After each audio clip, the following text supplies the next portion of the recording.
estratégia do dia, o podcast original da Bloomberg Linha. No episódio de hoje, a gente vai analisar como que tá a situação econômica da América Latina. Eu sou apenas um rapaz Eu não suporto essa música. Me desculpem a todas as pessoas que se sentiram ofendidas com esse comentário, a todas as samambaias que murcharam e a todos os chãos de taco que perderam o brilho. Na verdade vai ser um panorama na visão do Banco Mundial que, eu já adianto para vocês, acredita que o desequilíbrio fiscal ameaça o controle da inflação na região. Basicamente vocês estão aumentando muito o salário mínimo por aí, viu? A gente vai entender tudo isso juntos hoje. Também vamos falar sobre a situação da Flórida. 6 milhões de residentes foram instados a fugir da fúria iminente do furacão Milton. Então a gente vai falar desse panorama da América Latina e também sobre a situação que está rolando pela Flórida.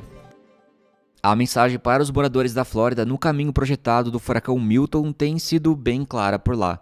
Desde o presidente Joe Biden e o governador da Flórida, Ron DeSantis, até autoridades locais de emergência e meteorologistas da TV, estão pedindo para os moradores evacuarem a região. Cerca de 6 milhões de residentes vivem em condados que emitiram ordens de evacuação obrigatória, de acordo com a Associated Press. Abre aspas. Você ainda tem tempo para evacuar se tiver uma zona de evacuação, fecha aspas. Isso disse o governador DeSantis em uma coletiva de imprensa na quarta-feira. Ele disse que a melhor opção é ir para um abrigo no seu condado, especialmente à medida que as condições climáticas pioram. A ocupação total dos abrigos em todo o estado estava em cerca de 31 mil e a capacidade total era de 200 mil, disse ele.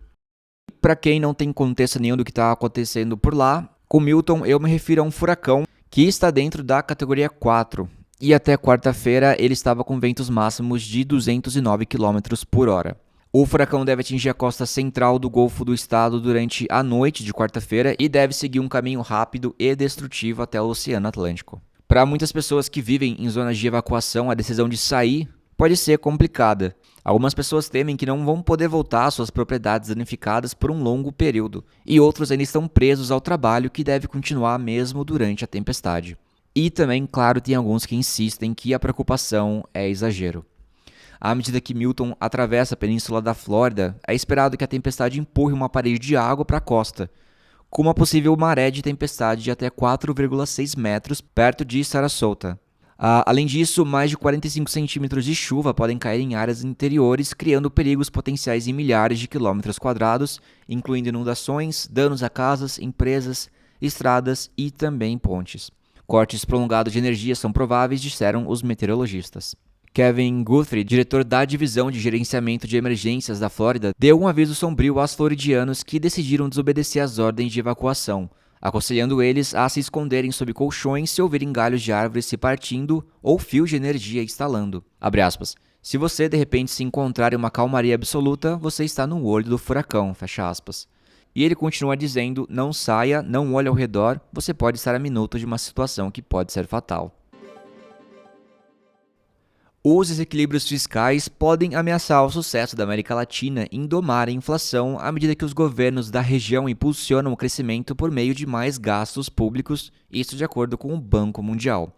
Um contexto, o Banco Mundial é uma instituição financeira internacional que dá empréstimos e assistência técnica para países em desenvolvimento com o objetivo de reduzir a pobreza e promover o desenvolvimento econômico sustentável. Essa instituição foi criada em 1944, depois da Segunda Guerra Mundial, e faz parte do sistema das Nações Unidas.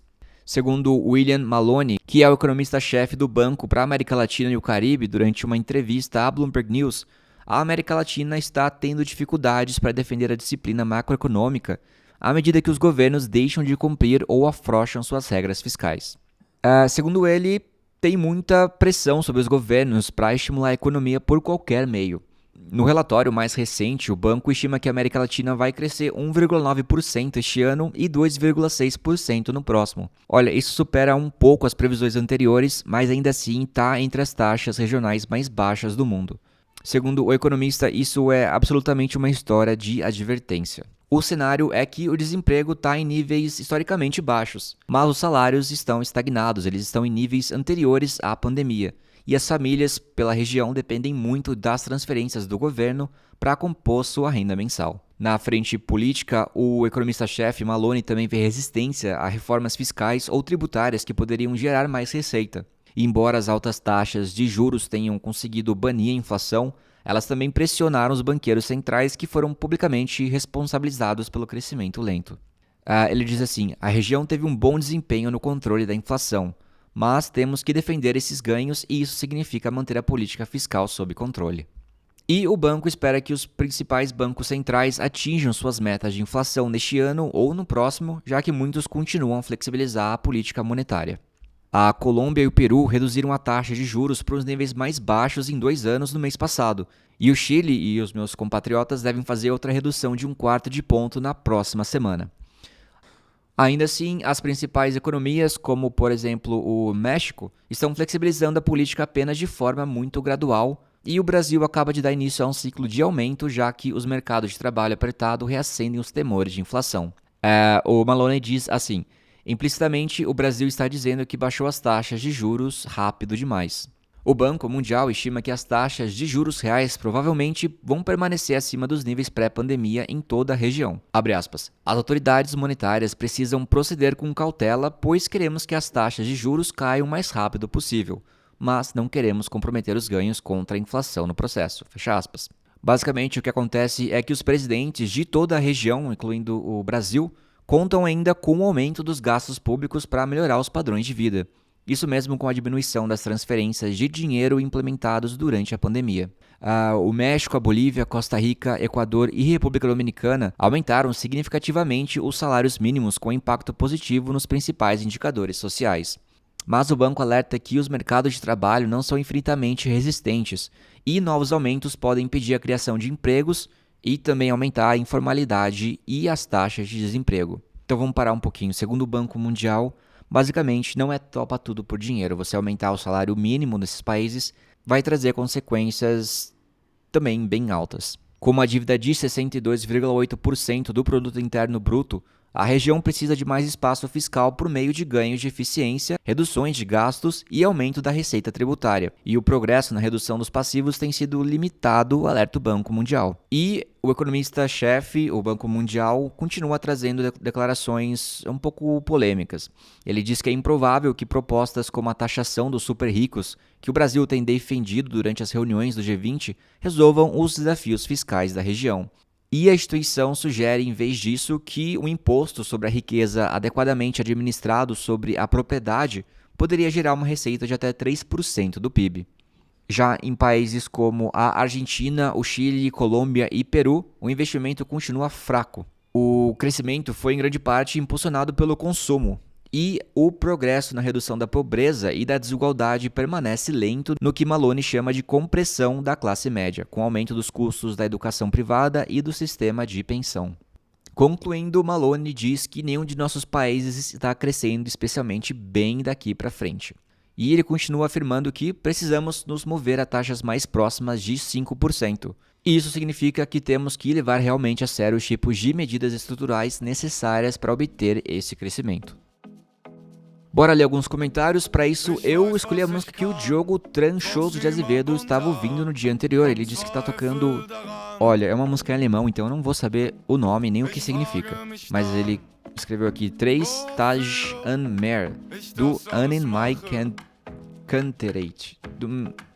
Eu tô estudando alemão, mas acabo de perceber que tá bem fraco, eu tô bem para trás.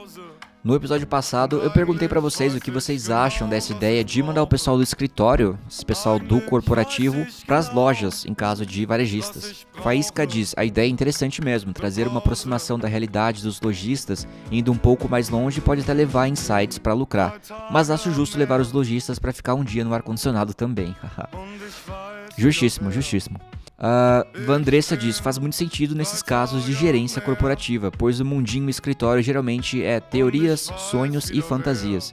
Fonte, de Trevi e minha mãe que foi gestora. Adriano diz, trabalho no TI de uma empresa agrícola e temos 3 unidades espalhadas por Minas Gerais. Adoro visitar essas unidades, consigo perceber muito da dificuldade do pessoal e levar novas soluções que só dá para perceber estando lá mesmo.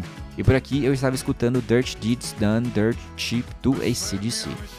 Vivi Cri diz que legal que bastante gente nos comentários trabalha em escritórios. Eu também trabalho em um de fazendas e de vez em quando imagino como seria se eu tivesse que efetivamente trabalhar nas fazendas. Além de que eu recentemente descobri que uma das funcionárias da fazenda treina na mesma academia que eu. Eu acho interessante ver como a nossa realidade é diferente e ouvir ela falando sobre o trabalho dela. Rebeca Gonçalves disse que não fazia ideia sobre a história do conhaque, adorei a iniciativa da Leroy. Não é Leroy, né? É a Home Depot, que eu só comparei com a Leroy por ser uma loja de equipamentos para casa e ferramentas. Mas ela continua dizendo assim: antes eu tava ouvindo Maresia de Raquel Reis e essa é a minha primeira vez que interajo com um podcast. Que legal que foi com a gente. Obrigado, Rebeca. Camila Lino diz: amo sua falta de filtro, Alan. Deixa minha manhã de trabalho bem mais leve. Obrigado, Camila. Eu espero que essa minha falta de filtro não me faça ser demitido tão cedo. Fabrício Luiz diz ser super a favor do pessoal do escritório e pro campo, assim entende as dificuldades. Guilherme Limone diz que não conhecia a denominação do conhaque e eu parei para ouvir o caminho diário depois que ficou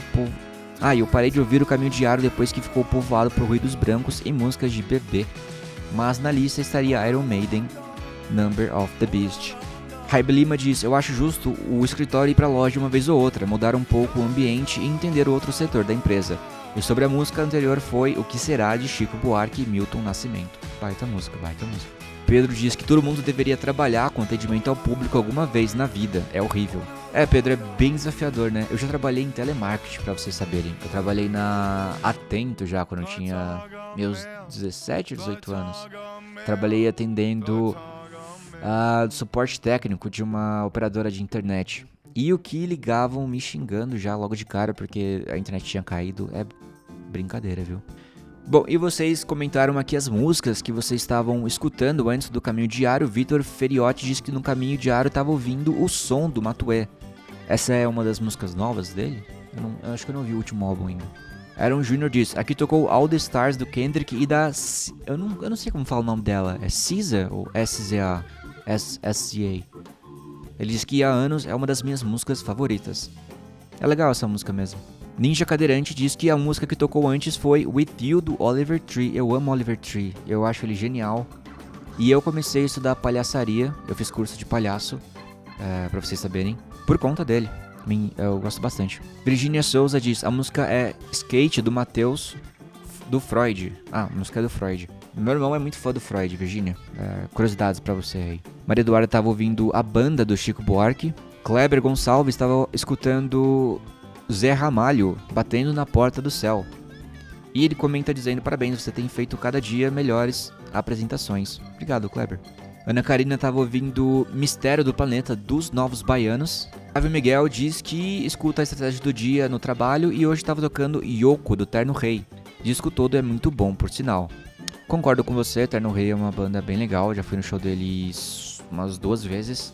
E é uma das grandes bandas de São Paulo, né? Ana Velar comentou: adorei o programa, aqui no meu caminho tava tocando Cubo, da banda Das Aranha. Das Aranha. Eu fiquei curioso com essa música, eu ouvi aqui em casa e confesso que não era nada do que eu tava esperando, bem diferente do que eu tava esperando.